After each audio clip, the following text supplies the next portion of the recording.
tadi Pak?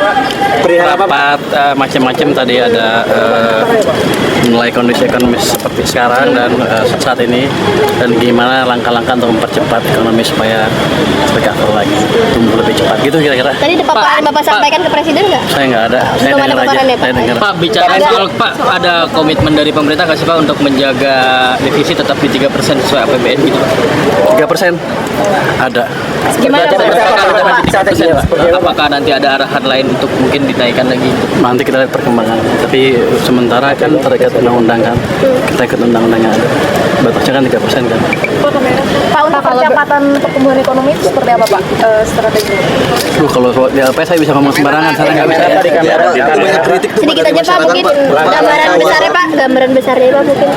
Di awal katanya ngomongnya sembarangan ya. Iya Pak. Bukan begitu, karena mereka nggak ngerti gimana konsepnya. Kalau saya ngomong itu sombong lagi.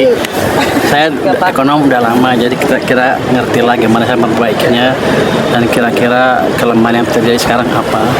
Dan Pak Presiden dengan tim tadi beberapa menteri sudah setuju Pak untuk menciptakan langkah-langkah supaya program pembangunannya cepat dan sistem finansialnya tidak ketat seperti sekarang, katanya bisa tumbuh lebih cepat sektor swastanya juga. Kira-kira begitu. Soal burden sharing udah ada mulai di mana Pak?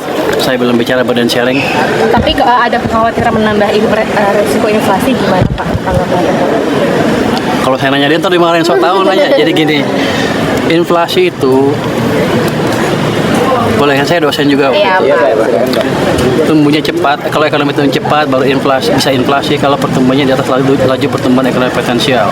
Kita 6,5 sampai 6,7, jadi masih jauh kalau kita bilang demand pull inflasi akan terjadi. Artinya pertumbuhan yang terlalu cepat menyebabkan inflasi. Jadi nggak otomatis defisit APBN menyebabkan inflasi atau belanja menyebabkan inflasi, tidak otomatis. Jadi kita lihat sisi-sisi yang lain. Jadi potensi ekonomi seperti apa, kapasitas ekonomi untuk menciptakan pertumbuhan seperti apa. Kalau di atas itu terlalu tinggi, baru ada yang disebut demand pull inflation. Pak, ada rencana menambah stimulus nggak sih Pak? Ada kelihatannya. Insentif fiskal. Jadi begini, kebijakan-kebijakan yang ada sekarang itu kelihatannya belum terlalu lancar diselenggarakan.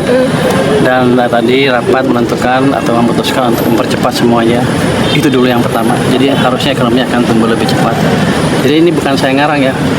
Memang kebijakannya seperti itu di sana di dalam. Kebijakan yang di mananya sih Pak yang masih lancar atau belanja atau mungkin dari pajak atau dari apanya Pak? Anda pernah pajak.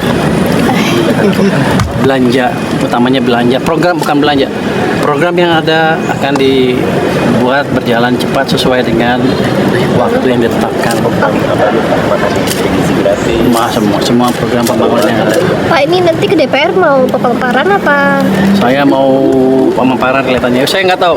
Saya mau sini APBN, diskusi APBN. Pak, terkait yang dipotong-potong Pak, yang dipotong pembicaraan Bapak itu yang bilang bahwa itu hanya sebagian kecil dari itu apa ya? Pak, ada rencana Bukan sebagian kecil, maksud begini. Maksud saya begini, ketika ekonomi agak tertekan, banyak kan masyarakat yang merasa susah, bukan sebagian kecil ya, mungkin sebagian besar kalau sudah sampai turun ke jalan. Jadi kuncinya di situ, berapa cepat kita bisa memulihkan ekonomi sehingga lapangan kerja ada banyak. Itu yang kita kejar nanti ke depan. Jadi itu maksudnya saya kemarin. Kalau kemarin salah ngomong, saya minta maaf. Cukai minuman berkemanis. Tapi kaget gak sih Pak? Kaget gak Pak itu semenjak jadi menteri akhirnya banyak statement seperti itu, dipotong-potong dan dapat kritik dari masyarakat seperti itu Pak? Kaget juga, tapi kan ini proses edukasi ke publik. Ya nggak apa-apa, saya juga sama. Kalau saya salah, saya perbaiki. Tapi yang jelas maksud saya seperti itu. Bukan bilang, biar aja atau itu yang susah aja, yang pasti enggak. Ada sesuatu yang bisa diperbaiki yang membuat mereka nanti lebih mudah mencari kerjaan. Bukan mereka ya, semuanya masyarakat bisa sejahtera bersama. Itu tujuannya utamanya sebetulnya. Terima kasih banyak Pak. Kita akan ngikutin undang-undang yang ada. Itu kan bukan keputusan saya, keputusan pemerintah secara keseluruhan nanti. Tidak akan berubah atau melebihi dari itu Pak. Kita ikut undang-undang yang ada. Oke. Kalau untuk dari GDP ratio Pak, apakah sekarang sekitar 40%? Apakah tadi ada arahan atau ada pembicaraan itu harus bisa lebih besar? Nanti kita lihat seperti apa ke depannya. Dan begini, let's say utangnya pada level yang sekarang, defisitnya. Tapi dengan uang yang ada kita bisa ciptakan pertumbuhan yang lebih cepat. debt to GDP-nya akan cenderung turun. Jadi kunci di situ. Terus Optimalkan dana yang ada, program yang ada, supaya menciptakan pertumbuhan yang lebih cepat sehingga debt to GDP-nya steady atau stabil, tapi kemakmuran masyarakat meningkat dengan signifikan. seberapa butuh Bapak dengan bantuan dari moneter Pak untuk mendorong pertumbuhan ekonomi? Maksudnya? Seberapa butuh sinergi dengan Kita harus bersinergi, jangan sampai kebijakan saya dan kebijakan BI mencekik sistem perbankan dalam hal likuiditas.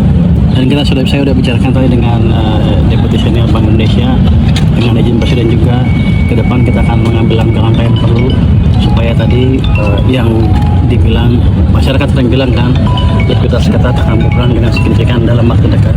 atribusi moneternya